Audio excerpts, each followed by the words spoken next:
Rachel Zegler just hit another low.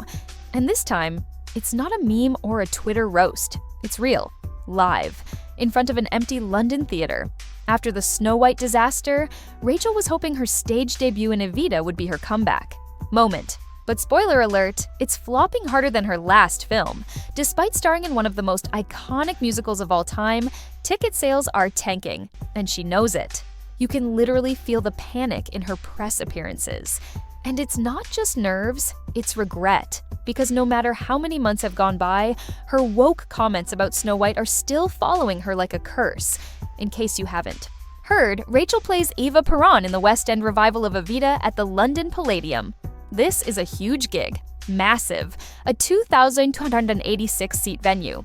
Andrew Lloyd Webber, Tim Rice, legendary names, and yet entire sections are going unsold. According to early booking data, over 70% of the seats remain wide open. Some tickets are going for just $29.50, which is shockingly cheap for a production like this. And still, no one's showing up. Even the premium seats? Empty. Meanwhile, back on TikTok, public opinion is weirdly split.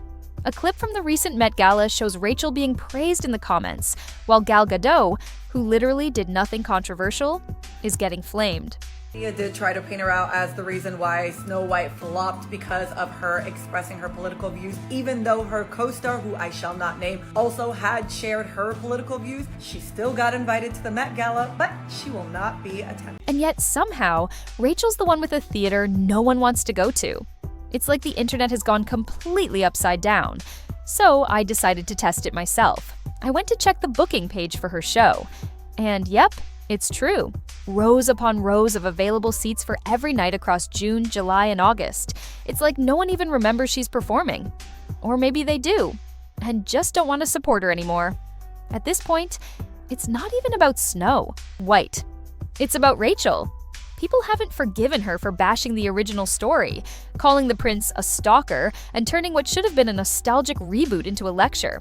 Need no man. She's not going to be dreaming about true love. She's dreaming about becoming the leader she knows she can be. I don't think Disney anticipated that it really has a deep and strong emotional place in their childhoods and throughout their lives. And maybe that film from 1937 did not need to be reimagined. Let's not forget, Snow White crossed $200 million at the box office, and it still counts as a flop. Why? Because between production, marketing, and reshoots, Disney reportedly spent close to $600 million. The loss was so brutal that they quietly shelved their Tangled remake, which was rumored to be even more modernized and politically charged. Action Rapunzel is officially happening, and Florence Pugh will allegedly play Rapunzel. And while she seems like the perfect choice for the role because of how much they look alike, people in the comments had a lot to say. From some saying that the movie's ruined already, to others saying scrap it altogether, to most people complaining that Florence is too old to play the role and Rapunzel's supposed to be 18. Which in my opinion is a ridiculous statement because Florence is in her 20s and she could easily pass for Rapunzel. So, here's the truth. This isn't just a theater fail. It's a symptom of a bigger problem. Rachel Zegler is becoming Hollywood's biggest cautionary tale. Studios pushed her hard after just one major credit, West Side Story, hoping to turn her into the next face of Disney. But the audience never signed off on it. And now, after Snow White tanked and her theater seats sit empty, the message is loud and clear. Fans want authenticity, not attitude. And guess what? Theater doesn't lie. You can't edit the crowd. You can't filter the turnout. If no one buys a ticket, you're standing there performing to ghosts. It's honestly wild that the same industry that can sell out Hamilton in seconds can't even fill half the seats for Evita, starring Rachel Zegler. And this isn't just a rough start or a slow week. This is an ongoing pattern. The London Palladium holds 2,286 seats, a massive venue. But no matter the night, no matter the price, fans just aren't showing up. Sounds like you're one of the only ones there, just like Rachel Zegler, as it turns out, and we part with this video of Rachel Zegler alone in a theater watching herself.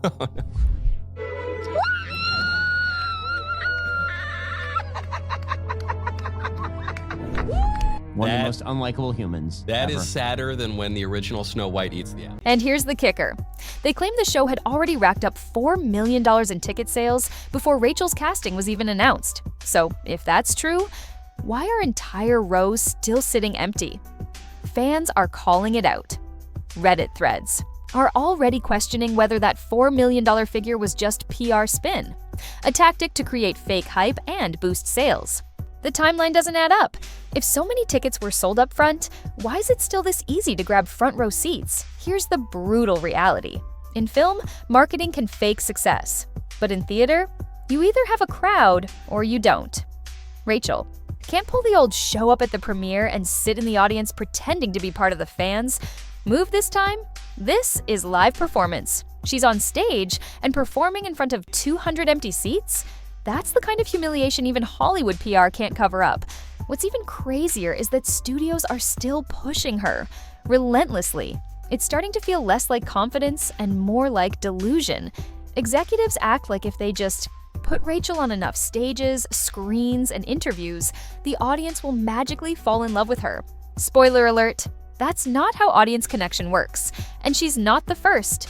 Hollywood has a long history of trying to force the next big star before the public is ready. Remember Sam Worthington, Jai Courtney? Massive budgets, leading roles. And yet, no one cared. You can't manufacture charisma, you can't demand loyalty, you have to earn it. Even worse, Rachel's theater run came right after the Snow White backlash, meaning her reputation was already fragile. It's like stepping onto a tightrope with your shoes untied. Some say her Broadway turn in Romeo Plus. Juliet was a hit, reportedly earning $7 million. But that was before she became the face of modern Hollywood controversy. Now, when fans see her, name on a marquee, they don't think, wow, star power. They think, oh great, another Disney lecture in disguise. And here's the sad part. Rachel might actually be talented. But this isn't just about talent, it's about timing, attitude, and whether the public is even willing to listen anymore. Live theater doesn't offer a safety net. If no one claps, if no one shows, you feel it. Every single night. Now, look, this isn't about cancel culture or whether Rachel Zegler is a bad person, but we can't ignore that her public image has been shaped less by her performances and more by her own interviews. And it's that energy, condescending, dismissive, overly political, that keeps turning audiences away. One fan on TikTok recently shared her experience meeting Rachel in person. Let's just say it didn't help her image. The vibe, cold, distant, nothing like what fans were hoping for. These houses. Amelia Salado. So I actually met Rachel Zegler in New York after her Broadway show performing Romeo and Juliet, and let me just say I have a couple opinions on her after meeting her in person. First, I will say I completely understand how people took what she said about Snow White and how she promoted that and just took it negatively, because I did too. Like, I genuinely did not like the way that she was talking about her character and stuff, but I have to say that in person, oh my god, she is so sweet, and not only that, she is ridiculously talented. Like, in that show, her singing actually blew me away. I've never heard anyone sing that well in person. I can't explain it. It was just amazing. I know there are some clips on TikTok where people secretly record the show. I highly recommend you guys go watch that because her riffs were insane, and she only had like one singing part, but that was my favorite part of the entire show. She is genuinely really talented and a nice person. I just think that the way that she talks and the way that she presents herself to the camera does not always bode well with people, but that doesn't make her a bad person. So yeah, that's my unpopular. And yet, somehow, media outlets still frame Rachel as a rising success, Golden Globe winner, Hollywood's new sweetheart. But let's be honest, this feels like legacy PR trying to polish a result that's already buried in the dirt. Her last major project, the Hunger Games prequel, was fine, but not because of her. That franchise could run on fumes and still draw a crowd. It was the Hunger Games that sold tickets, not Rachel Zegler. Meanwhile, Hollywood keeps backing her like they made a bet they can't afford to lose. Because if they admit she was miscast in Snow White, or that audiences just aren't connecting with her, it's not just Rachel's reputation on the line. It's the reputations of the executives who vouched for her. People like Steven Spielberg, who reportedly suggested Rachel for Snow White in the first place, have stayed eerily silent since the flop, almost like they're hoping this all just blows over quietly. To do with Gal Gadot calling out Rachel Zegler and putting her in the hot seat, as well as Disney when bringing up the production issues for Snow White. Now, Gal delivered the following: the most important thing when you are working on a film is teamwork, and when you have characters like the Evil Queen and Snow White, you expect teamwork to play a role in the creative process when you are trying to put something special together. We didn't really have teamwork, and there were many setbacks that we had to deal with during this entire process, and I just found that to be very exhausting. When you are acting, you expect your co-stars and the creatives to go all the way and to support each other, and we just didn't meet those expectations. There's even talk that Gal Gadot, who co-starred in Snow White, was left frustrated, not just by the backlash, but by the behind-the-scenes energy. According to new reports, she's been privately venting about the lack of professionalism on set. She hasn't named names. But let's be real. Who else could it be? And that's the larger issue here. Rachel might have the voice, she might have the looks, but what she doesn't seem to have is the basic understanding that Hollywood isn't just about acting. It's about connection. You have to earn trust. You have to respect your audience. And when you come out swinging at the classics, mocking fan favorites, and calling beloved stories weird, people remember. That's why, even though her talent is real, her stardom feels fake, forced, not organic, not earned. The worst part? She's not the only one caught in the fallout.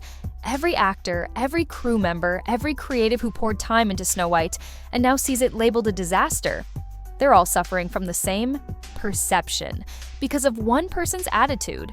And that's why studios are now shifting gears, not by announcing her cancellation, but by quietly fading her out of major roles. It's the Hollywood version of ghosting. One day you're headlining a reboot, the next you're nowhere to be seen. Rachel Zegler might still show up in press cycles or on red carpets, but make no mistake, the star-making machine is pumping the brakes. Fast. So, what do we take away from all this? Rachel Zegler's career isn't over, but it's clearly on pause. Not because she lacked talent, not because she made one bad movie, but because she forgot the one rule every actor, influencer, and public figure should live by. The audience decides who wins. Not the headlines, not the casting directors, the fans. Hollywood tried to make her the next big thing. They gave her the awards, the roles, the press coverage, but they skipped the part where she had to connect, to actually earn it. And now, we're watching the consequences play out in real time, on stage, in ticket sales, and across comment sections around the world. Honestly, we hope Rachel learns from this, because no one wants to see talent wasted. But if she doesn't, someone else will come along who does get it. Someone who embraces the fans, respects the work, and lets the story, not the politics, shine first.